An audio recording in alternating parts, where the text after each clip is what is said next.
Okay, so in today's video, I'm going to go over the high deductible plan G. And I want to give you the raw data so you can take a look and make a decision for yourself on whether you like this plan or dislike this plan. Thanks for everyone who comments on the videos. It helps a lot. You give your stories and other people are able to read these comments and also help them with their decisions. So thanks for your comments and your likes and subscriptions to the channel. So anyhow, so let's get into the data. So the high deductible G, this is becoming more and more popular as the years go on. Now, the top three most popular Medicare supplement plans start with Plan G, Plan N, and Plan High Deductible G, in that order. But the N and the high deductible G are getting very, very popular. So I want to go over these three plans and kind of compare them. And I also want to get into just a little bit of the Medicare supplement or Medicare Advantage plans. So right off the bat, if you're turning 65 or going on Medicare for the first time, I do not think, in my opinion, you should get a Medicare Advantage plan. The reason being is these plans have no underwriting. Anyone can get into these plans during October 15th through December 7th every year. But when it comes to these other three plans, the GAP plans or the Medicare supplement plans, G, N, and high deductible G, you will have to go through underwriting, medical underwriting, which means health questions. It's not to scare you. The only thing they ask you is, in the last couple years, have you had cancer? Or maybe in the last 5 years, have you had a heart attack? These type of questions. If you're taking high blood pressure, if you're taking cholesterol drugs, you're going to pass underwriting most likely. So don't worry about that term. It seems to get people thrown off. But if we compare these plans, so right off the bat, if you're going to look at a Medicare Advantage, I highly suggest that you look and compare the high deductible G to that Medicare Advantage plan. And I'm going to do a little bit of that in this video.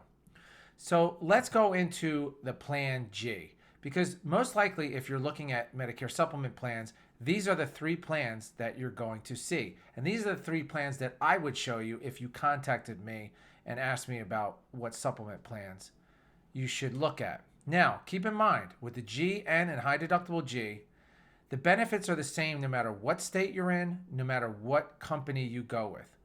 So if you get a high deductible plan G in Kansas from Aetna, and someone else gets the high deductible G from Florida with Cigna, the benefits are going to be the same, meaning you're going to pay the same amounts of money, not for the premium. The premium might be different. There's $40, but the other stuff will be exactly the same, the benefits. So let's get into it. So high deductible G, let's start with that because that's what you came to this video.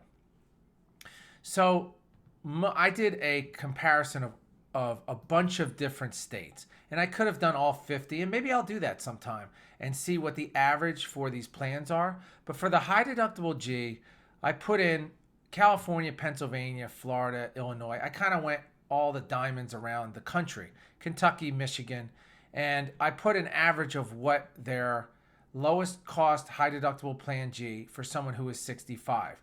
Now, if you are 75, just tack on another $20, let's say. So the price will be $62 here instead of $42. So you can always work out those numbers. So don't worry about those numbers so much. But for someone who's 65, I put these numbers in and got an average of $40 a month is what they'll be paying for the high deductible G. So the average for someone who's 75 is probably $60 or $70 a month. Let's just say that. Let's go back to this other chart.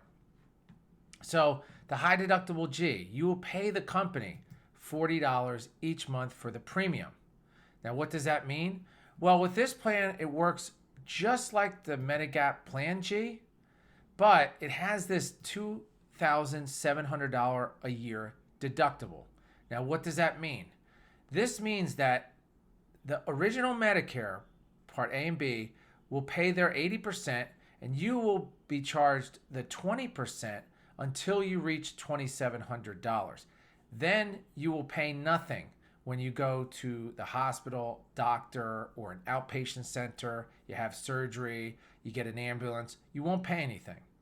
So what I did here was I took $40 times 12 I'll do it on my calculator. That will be your premium. Well, I can do that in my head, believe it or not. $480 is what you'll pay for the premium each year. Then you add the $2,700 if you were to maximize that. Now, some people go to the doctor once or twice a year and that's it. You can just do this 480 plus probably another $100 or $200 just tack on there. So you'll pay $680 for the year and that will be it. But let's say you max it out. You go to the hospital 5 times, you go to the doctor 30 times during the year. This is the max that you will pay for this plan, $3,180. Now, what does this cover? Your hospital coverage, which is inpatient, so anything inpatient, if you have a skilled nursing center or something. And this will also cover, now keep in mind, skilled nursing, you get 100 days. But it'll also cover your outpatient, which means doctor, physical therapist, all your specialists, cardiologist, and your outpatient centers, urgent care. That's what it'll also cover. So what does it not cover? Well, just like every other GAP plan, it doesn't have a drug plan attached to it, and it doesn't have dental, vision, and hearing, or most likely it doesn't have a gym membership and so forth. But the cool thing about this is you can get any drug plan in your area that you want, and if you want dental and vision and hearing, same thing. But you don't have to pay the average price. Basically, if the cheapest plan is $5 and you only take 2 generics, let's say you take a statin drug and a high blood pressure drug, you can get a plan for $5, $6 a month, and the copays will be like $1 or $2 for those drugs. So this is why, another reason why you don't have to worry about having a drug plan attached. You're almost better off not having one attached. But back to this plan. So $40 premium. What will this cover? Well, of course, this $2,700, you'll have to pay the 20% towards all these other things: hospital, doctor, CAT scans, skilled nursing, and that type of thing. But it will just be up to $2,700, and this is the most that you would pay. Now, let me get into the other plans so I can make a comparison, because I'm sure you looked at this $1,900 and this $1,898 and thought, well, this is way lower than the $3,180. Of course it is, because you're taking a chance. You don't have to pay this $2,700, but if you keep going to the doctor, you maximize it, you will. But let's look at the G plan.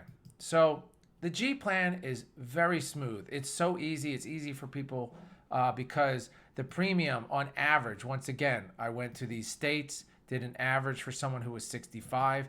If you are 75, just tack on probably another $100 a month in premium. I'll just put it like that. That's in my head for my clients that are 75. They're paying about $240 a month, possibly $220, whatever it is. But let's say you're 65, $140 a month. You will multiply that by 12, of course, and that will be your premium. What do you pay when you go in the hospital? You pay nothing. There is no $2,700 deductible. It's zero that you'll pay. Now, what about the doctor? Well, this is not a high deductible plan, but it does have a small deductible of $226 per year. So you'll say, well, what are the copays? What are the deductibles? $226, and that's it. So a lot of people like this. So what else do you, for hospital, doctor, CAT scans, outpatient centers, what else will you pay? The answer is zero. So you take this 140, times it by 12, add the 226 for the deductible. Let's just say you're going to pay that deductible. And this is what you'll pay for the year, $1,906. That's it. You will not pay anything else for hospital and doctor. Now, does this come with a drug plan and dental? No, it does not. You'll have to get separate plans. And I put the average price here, but like I said, there's plans for $5. This is just the average. Now, let's move on to Plan N. So Plan N works kind of in between these two, I guess you would say. Now look at the out-of-pocket, and I'll go through this. So Plan N, you have a premium of average for someone who's 65, $106 a month. Times that by 12, that's your premium. What do you pay in the hospital? Well, there's a $50 emergency room. If you're admitted, you pay nothing. And for any other hospital, you pay nothing. So that includes hospital stays and surgeries and so forth. What about the doctors? Well, you will pay the same $226 that you paid for G, the deductible. Once that's met, you will pay $20 each time you go to the doctor. So what I did was I put up to $20 each time you go, and I times that by 20 times that you went to the doctor. So this should be $400. That's what I came up with.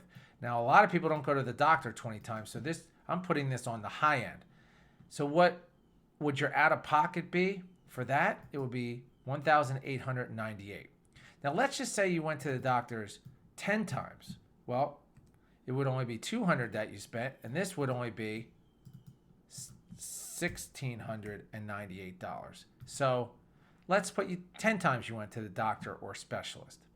So as you can see, these are the numbers. What seems to be more cost effective? Well, the end seems to be if people go to the doctors a lot, or if they go to the emergency room, or if their premium, of course, is higher than the average, this could add up. Now, what about the Plan G? Well, yeah, this is the easiest plan, and the max out of pocket is $1,906, and that's set. So basically, after you pay this deductible, you're not going to pay copays. So this number is set in stone. Unless you don't pay this deductible, it'll be $226 cheaper. That's what you will pay. So you look at these numbers and think, well, why would I go with the high deductible G? Well, of course, I love the comments that some of the people have written on other videos that I've done. And a lot of you will say, hey, I have this high deductible G, and I don't go to the doctor or hospital that much. It's more of a catastrophic coverage that I know it's there. If I use it, the max that I'll pay is this, but if I don't use it, I might pay less than the end plan. I mean, you could pay less than $1,000 a month for your health coverage, maybe $600 a month. So what do I always tell people? My opinion. Well, of course, if you can afford it, the G plan is great because you pay your bill every month. You pay the $226 if you go to the doctors and so forth. And then you know, this is what I'm spending. Top coverage in the country. No questions asked. Then a lot of people want to look at the Plan N and say, hey, it seems like it's just as good a coverage just with a copay. And that's true. It is that I say, Plan N is getting very popular because of that reason. Now, one thing I didn't mention about a Plan N, I scrolled down, but it does have something called an excess charge. If you go to certain doctors that don't accept Medicare's allotment, you have to pay 15% on top of what the Medicare would pay the doctor. So they will pay their portion, but you could get 15% on top of that. But it's less than 3% of the doctors in the country, and it's very unusual. I haven't had anyone who said, oh, I had to pay an excess charge, and I have a ton of people on Plan N. Now, the high deductible G, like I said, a lot of people love this plan. It's becoming more and more popular. There's actually a company out there, I won't mention any company names, but if you get on their high deductible Plan G, after 2 years, no matter what, you can get on a Plan G, switch over to a Plan G, no medical underwriting. Now, once again, why would I choose any one of these three plans, G, N, or high deductible G? Because this is the best coverage that you can get, and the benefits do not change. Medicare Advantage, they do change. Sometimes they charge $250 a day in the hospital. They could turn around and charge $500 a day in the hospital the next year. And guess what? You say, I want to get over into a gap plan. Well, you have to go through underwriting if it's not your initial enrollment period or you're not in a special election period, and then you might not get accepted. I got a call from a woman from Arizona. Hopefully she's watching this and she could say, hey, mention me. But she was so scared about medical underwriting, and she had no health problems. She said she took one, I think it was cholesterol drug. And I thought, well, maybe in these videos I'm really pushing that because I have to tell people what the truth is, but maybe I'm making it sound like this medical underwriting is like impossible. Like you have to get a blood test or you have to go see your doctor. No, medical underwriting is just they ask you questions. Have you had cancer in the last 2 years or whatever it may be? Questions like that. So don't be nervous about it. There's companies out there that you can apply for these plans. It's $0 for the application. It doesn't charge you for the application. So apply. If you get rejected, then you go and look at something else. But I just signed a guy up. I thought he was going to get rejected, and he didn't. He got into the plan. So thanks for watching this video. If you have any questions, you can call my office. And a lot of times people are surprised. The phone rings, and I pick up the phone, and the people say, Brian? I say, yeah, it's me. And they're surprised that I actually answer the phone. Well, I have people that I work with, of course, but you might get me on the phone most of the time during open enrollment like now. All I do is work, and so I should be answering the phones and speaking to you directly. Thanks for watching the video. Click on one of my other videos. There'll be links also in the description where you can find some of my other videos that will help you with some of the other plans. Take care and have a great day.